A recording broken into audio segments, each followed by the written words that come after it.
petite fille juive violée à Courbevoie.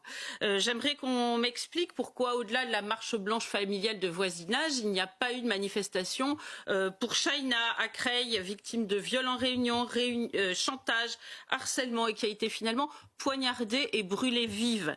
Et vous savez pourquoi? Selon son assassin, pour sa mauvaise réputation. Alors dans quel type de civilisation viole-t-on, poignarde-t-on et brûle-t-on pour une mauvaise réputation? Alors moi je voudrais savoir pourquoi les féministes sont capables de dénoncer la soumission chimique mais pas la soumission islamique.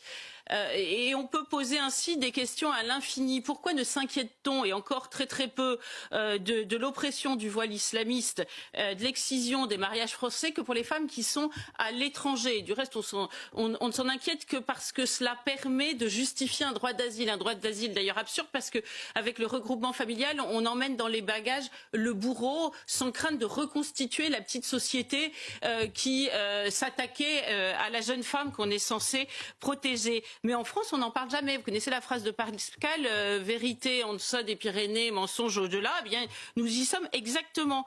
Le voile islamique, il faut quand même le dire, a été comparé, c'était le 6 septembre, par le député Raphaël Arnaud, à un élément de féminité comme le rouge à lèvres.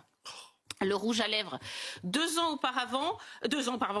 auparavant, le 4 septembre, l'athlète Marzieh Hamidi, 21 ans, vous vous souvenez, elle a été menacée de viol et de mort par des milliers d'internautes, et y compris des internautes français, parce qu'elle avait dénoncé la condition des femmes en Afghanistan. Aujourd'hui, donc, elle est toujours en France. Elle doit se cacher, elle ne dort pas chaque nuit au même endroit pour fuir ses agresseurs. Je le répète, ça ne se passe pas en Afghanistan, ça se passe en France. Donc il faudrait peut-être lui demander si elle trouve que le voile islamique et le rouge à lèvres, c'est tout à fait pareil. Avoir cette question-là pour faire rougir de honte, puisqu'on parle de rouge à lèvres, Raphaël Arnaud.